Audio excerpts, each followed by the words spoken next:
हम second chapter को start करते हैं। सेकेंड चैप्टर का नाम क्या है? बहुपद।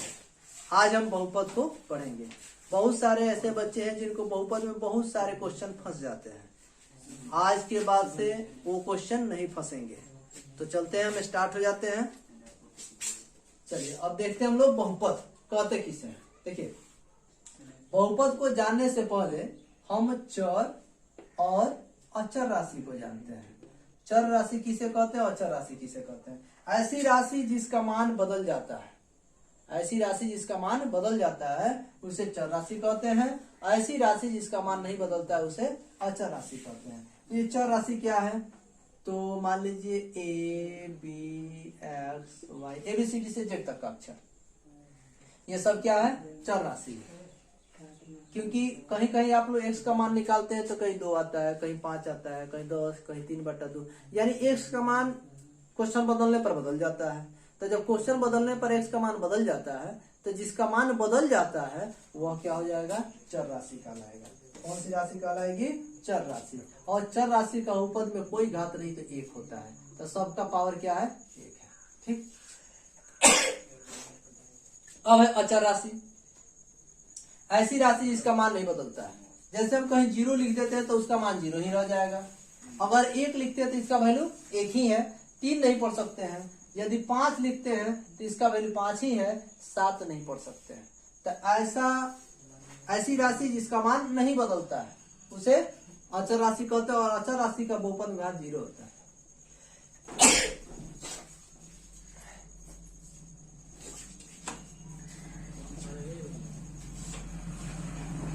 अब हम बहुपद किसे कहते हैं, ध्यान दीजिए। बहुपद कहते किसे हैं? चर एवं अचर राशि के ऐसा सम्मिलित रूप। चर जैसे 5, जैसे मान लीजिए 5x² + 2x + 1। चर एवं अचर राशि का ऐसा सम्मिलित रूप जिसे पूर्ण घात के रूप में लिख लिया जाता है, यानी इसका जो घात होगा वह पूर्ण संख्या के रूप में होगा, तो इसे बहुपद कहते हैं। चर एवं अचर का, चर एवं अचर के यानी चर राशि और अचर राशि के ऐसा सम्मिलित रूप जिसको पूर्ण घात के रूप में लिखा जाता है उसी को हम क्या कहते हैं? बहुपद कहते हैं। और बहुपद के 2 पार्ट्स होते हैं। There are 2 types of polynomials. एक होता है घातांक बहुपद,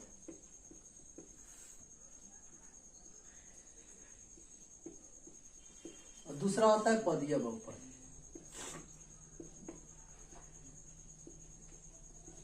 घातांक बहुपद किसे कहते हैं? तो ऐसा उपपद जिसे घात के रूप में देखते हैं, जैसे इसका पावर 2 है, जैसे मान लीजिए 2x² + 3x + 5। तो इसको घात के रूप में, इसका कोई घात नहीं तो मतलब इसका घात ऑलरेडी 2 है, इसका कोई घात नहीं तो 1, और इसका घात 0। देख रहे हैं ना? तो जब बहुपद को घात के रूप में, इसको क्या बोलेंगे? तो द्विघात बोलेंगे। यानी घात के रूप में जब देखते हैं तो उसे घातांक बहुपद। इसी चीज को ऐसे लिखते हैं। यही पदीय बहुपद भी होगा, लेकिन कब? जब इसको देखने का नजरिया बदल देंगे। कौन सा? ये 3 स्टेप में है। तो जब इसे पद के रूप में व्यक्त किया जाता है तो उसे पदीय बहुपद, घात के रूप में व्यक्त करेंगे तो घातांक बहुपद। अब हम लोग घातांक बहुपद को जानेंगे कि घातांक बहुपद में क्या क्या आता है।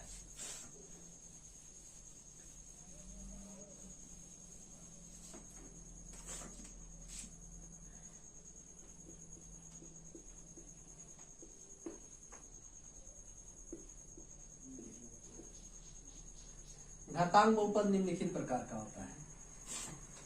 इसका परिभाषा हम लोग जाने हैं। क्या जाने हैं? कि बहुपद को जब घात के रूप में व्यक्त किया जाता है तो उसे घातांक बहुपद कहते हैं। अब ये घातांक बहुपद के प्रकार निम्नलिखित प्रकार के होते हैं। इसका कोई अंत ही नहीं है कि कितना प्रकार का होता है। लेकिन पहला होता है रैखिक बहुपद। अब इसका डिफिनेशन क्या होगा? ऐसा बहुपद जिसका अधिकतम घात 1 हो, 1, अधिकतम घात 1 हो, उसे रैखिक बहुपद कहते हैं। जैसे 5x + 2 3x लिख लिए, तो इसका घात कुछ नहीं तो 1, इसका 0, तो अधिकतम घात 0 और 1 में क्या अधिक है? 1 है, तो अधिकतम घात 1 है तो रैखिक बहुपद है। अधिकतम घात 1 है तो रैखिक बहुपद है। तो ऐसा उपपद जिसका अधिकतम घात 1 हो उसे रैखिक बहुपद कहते हैं। आ जाता है द्विघात बहुपद। ऐसा बहुपद जिसका अधिकतम घात 2 हो, ऐसा बहुपद जिसका अधिकतम घात 2 हो उसे द्विघात बहुपद कहते हैं।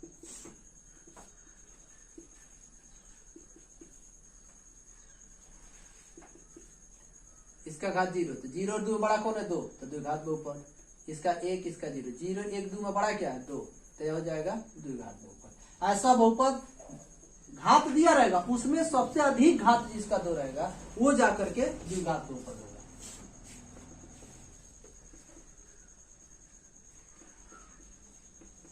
त्रिघात बहुपद, ऐसा बहुपद जिसका अधिकतम घात 3 हो।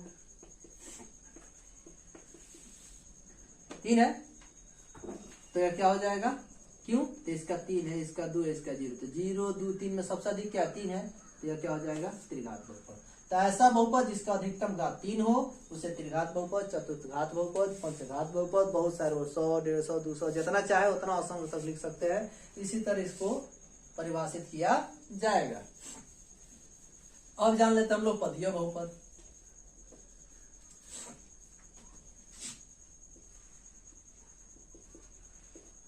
ऐसा बहुपद जिसे पद के रूप में देखा जाता है, पद के रूप में व्यक्त किया जाता है, उसे पदीय बहुपद कहते हैं। जैसे एक पद बहुपद, एक पद या एक पदी बहुपद, इसमें घात को इग्नोर कर दिया जाता है। इसे 5x लिखे, अब पावर 100 दे देते, इसको फर्क नहीं पड़ता है। पद एगो है, एक पदी बहुपद। 3y है, पावर 20 देते हैं, कोई फर्क नहीं पड़ने वाला है। घात से मतलब ही नहीं है, कौन स्टेप में है, बस ये स्टेप अगर एगो है, सिंगल है तो एक पद बहुपद। द्विपद बहुपद, ऐसा बहुपद जिसका अधिकतम पद 2 हो, जैसे 3x + 5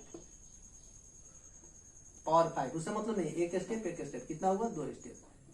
3y का पावर 10 + y, एक स्टेप 2 स्टेप हुआ। तो जिसका स्टेप 2 हो, घात से कोई मतलब नहीं है, द्विपद बहुपद। इसी तरह आपका त्रिपद बहुपद,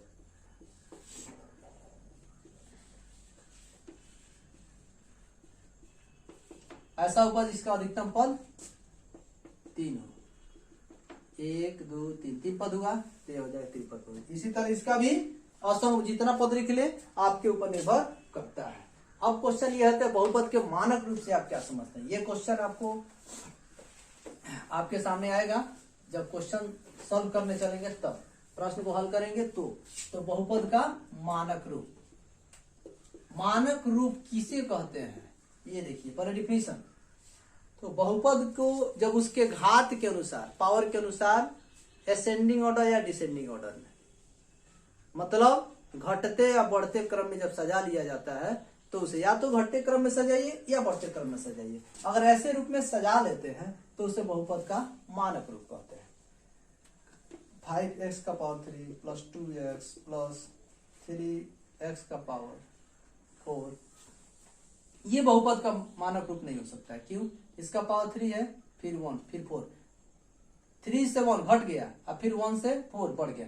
घटते बढ़ते क्रम में रहेगा तो बहुपद का मानक रूप नहीं हो सकता है। मानक रूप में कब होगा, या तो घटते क्रम में सजाइए, नहीं तो बढ़ते क्रम में सजाइए। और घटते क्रम में सजाते हैं तो सबसे पहले ये होना चाहिए 3x का पावर 4 + 5x का पावर 3 + 2x।